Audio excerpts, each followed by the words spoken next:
Well, Thanksgiving is just a few days away, and people will be traveling sometimes hours and hours to get to their destinations.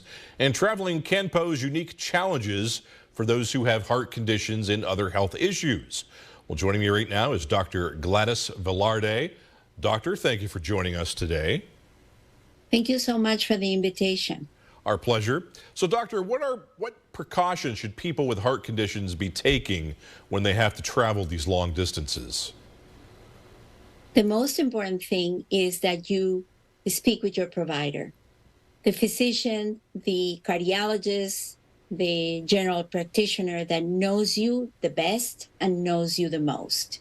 They will know your specific needs and they will be able to guide you depending on your travel, where you're going, your length of stay. And so they will put that in the equation and give you some advice. It is good that when you do that, you are prepared with some questions to ask.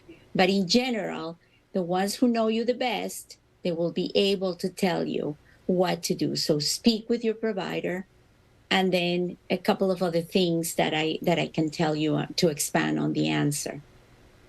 Well, we know traveling causes a lot of stress. So stress no good for the heart. How can we make traveling less stressful then? So planning is one thing that can de-stress the situation. It is a stressful situation. But we have layovers, we have extended waiting, flight cancellations. There's a lot of people traveling.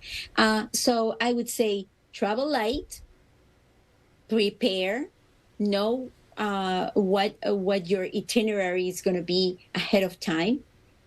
Have a list of your medicines and your medications so you know exactly what you'll be taking, the dosage, the scheduling, and have with you in your carry-on the number of medications that you, the correct amount, and have the rest on your luggage. Don't put everything on your luggage.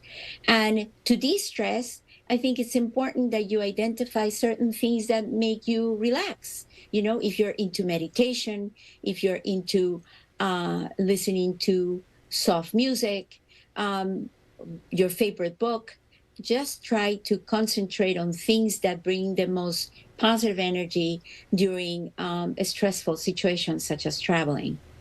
Doctor, how should we prepare for maybe a worst case scenario in that we should be able to recognize some symptoms of a heart attack or stroke, maybe in ourselves, or if we're traveling with someone, notice those symptoms in someone else?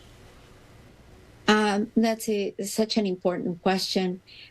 We are, during these times, especially during the holiday season, the expected travel is expected to be significantly increased after the pandemic. So it is important that we stay alert to symptoms. For example, for heart attack, any discomfort in the chest that may feel suffocating, that feels pressure-like, associated with maybe throat, jaw pain, inability to breathe, getting cold sweats, feeling that the pulse is really weak or fast, and that sensation that you cannot breathe. So that would be some of the most typical symptoms that associate with a potential heart attack.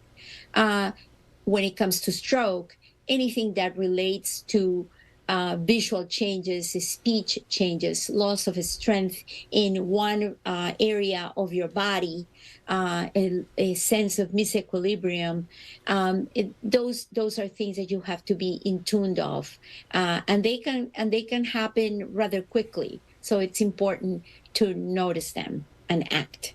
All right, Dr. Gladys Velarde, thanks very much for joining us today, and we hope that everyone traveling stays safe and healthy this holiday. Thanks again.